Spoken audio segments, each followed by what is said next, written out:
Pokret Cursillo je pokret koji je nastao u Španjolskoj za vrijeme građanskog rata na putu Svetog Jakova, koji vode zapravo i svećenici i laici. U Hrvatsku je došao prije 40 godina preko veličasnog Andrije Vrane, koji je ujedno i naš voditelj. Projekt uključuje zapravo sve dobne skupine koji se zapravo vodi kroz trodnevne tečajeve. Evo ga, temeljno što se mi bavimo, mi mladi animatori, je zapravo rad sa krizmanicima. Tečaj za krizmanike traje 3 dana. Na jednom tečaju sudjeluje oko prosjeku 7-8 animatora, a sve zajedno nas je oko 50-60. Odazivamo se na poziv svećenika koji su prepoznali ovaj tečaj kao nešto zaista vrlo dobro za njihove krizmanike. Djelujemo zapravo po čitavoj Hrvatskoj. Cilj trodnevnog susreta za krizmanike u organizaciji Cursilja je trostruk. Kao prvo, želimo pokazati krizmanicima da crkva nije dosadna. Sam naziv pokreta Cursillo, čiji sam i ja dio kao volonter, znači pokret radosnog kršćanstva. I cilj Cursilja je pokazati mladima kako radosno živjeti svoju vjeru i svjedočiti svoju vjeru u svakodnevnom životu. Kao drugo, cilj je zadržati mlade nakon krizme u crkvi. Budući da je višegodišnje iskustvo pokazalo da mladi nakon krizme najčešće napuštaju crkvu u nedostatku sličnih projekata i radionica koje bi ih zanimale. I kao treće, cilj je u lokalnim zajednicama u kojima Cursillo djeluje i održava ovakvu vrstu trodnevnih krizmaničkih tečajeva pokrenuti na lokalnoj bazi, animirati animatore koji djeluju u lokalnim zajednicama da pokrenu nešto slično u svojoj župi, barem na mjesečnoj bazi, kako bi ovakav pokret zaživio i u svakodnevici. Koliko ima ljudi koji se redovito moli, koji se pravi primjer kao katolički?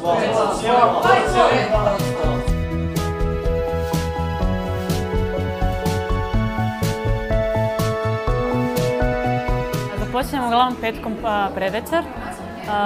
Prvo se međusobno, svi mladi krizmanici i mi animatori i naši svećani koji bude s nama predstavimo i upoznamo međusobno, da bi mogli opće ta 3 dana međusobno raditi, razgovarati, komunicirati. Nakon toga imamo molitvu, uglavnom puno pjevamo, što više to bolje, nekako se i kroz pjesmu otvore. Imamo svjedočanstvo, uvijek bude neko uvodno, neko životopisnije, da bude mladima baš bliže njihovom životu. I sva naše svjedočanstvo zapravo naši životi, nas mladih, gdje mi pričamo kako smo mi upoznali Boga. To je najbitniji dio našeg vremena. I nakon svakog svjedočanstva imamo rad u grupi. I nekako tu razgovaramo međusobno o njihovim iskustvima u vezi teme ili nekako možda kako bi oni to prinijeli u svom životu, gdje je njima Bog u životu. I to je nekako najosnovnije. Dosta se molimo međusobno u grupi i imamo i misu zajedničku svaki dan. Imamo i klanjanje u petak na večer. Imamo ispovijed, što nam je isto jako bitna, jer zapravo mi njih uputimo zapravo kako se pravilno i korisno ispovijediti. Dosta je nekako bazirano na slavlju, da ne bude samo da je naša vjera, da je to mrtvo. Da oni stvarno dožive živoga Boga i kroz slavlje, i kroz molitvu, i kroz svoj života. Imamo i zajedničke objede, puno igara, vole. Nekako se opet tu i na drugačiji način njima bliži, oni druže međusobno i povezuju. Uloga svećenika u Cursilju je ta da svaki sudionik u otvaranju svog srca ima priliku razgovarati sa svećenikom, što je jako bitno. I u razgovoru dolazi do sakramenta pomirenja. Uloga svećenika u Cursilju je ta da svećenik ima mnoge teme koje su vezane za svećenika uz one teme koje imaju i suradnici kao animatori, ali isto ta da je blizak njima, da je s njima, da se tu druži, da se igra, da je tu prisutan, da djeca, to jest naziva se i mladi prijatelji, da oni osjete da su zaista važni. I bit Cursilja jest ta da je svatko važan, jedinstven. I taj naglasak je nekako stavljen baš na tu jedinstvenost i stvarnost i važnost svakog sudionika. Trodnevni susret Cursilja mi se jako sviđa zato što se družimo. Svaki susret započinje molitvom, puno pjevamo i animatori nam svojom pričom i svojim svjedočanstvima predočavaju vjeru, kako bi prava vjera trebala izgledati i kako trebamo živjeti tu vjeru. Najbitnija stvar je da za nas ova 3 dana mole od 0 do 4 sata. razni mladi i stariji ljudi iz svih krajeva Hrvatske.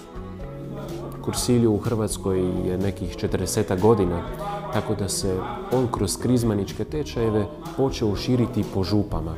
I svećenici su to nekako dobrovoljno prihvatili i zovu animatore, zovu Kursilju da dođu tamo i da rade s mladima i donose nešto novo, jednu novu crkvu, radosnu crkvu, radosno kršćanstvo, o čemu se cijelo vrijeme govori. I ti svećenici onda budu tamo, ima ih 10-ak, možda više, koji odlaze i preko ljeta na otok Krapanj i tamo sudjeluju tjedan dana na Kursilju i koji također sudjeluju u izgradnji svakog mladog čovjeka. Kursilja se razlikuje od uobičajene pripreme za krizmu zbog toga što su tu i animatori koji su mlađi i zbog toga što oni nama svojim svjedočanstvima predočavaju pravu vjeru. Sviđa mi se trodnevna radionica Kursiljo jer je kreativna i jako se zabavljamo. Najviše mi se sviđa kada pjevamo i kada animatori pričaju svoja svjedočanstva. Postao sam animator prije 12 godina, kad sam osjetio Božju ljubav i jednostavno želio sam da svi mladi dožive to što sam ja doživio. I to me navelo da se uključim i nije mi teško odvojiti vikend da posvjedočim mladima da budu bliže Bogu, da im život bude ljepši. Svi mladi koji žele također svjedočiti svoju vjeru, biti animatori, mogu nam se javiti preko naše Facebook stranice Kursiljo. Za mene je krizma jako važna zato što njome primamo pečat dara Duha Svetoga i ne dobivamo krizmom novce niti tako nešto, nego Duh Sveti je jako važan i zbog toga se trebamo posvetiti molitvi i ići na takve tečajeve kao što je Kursilja. Ovaj tip tečaja mi je dokazao da crkva nije dosadna i da se u njoj može naći prijatelja i ljudi koji će ti pomoći zbog toga što se u njoj nalaze ljudi koji su preživjeli svakakve životne stvari.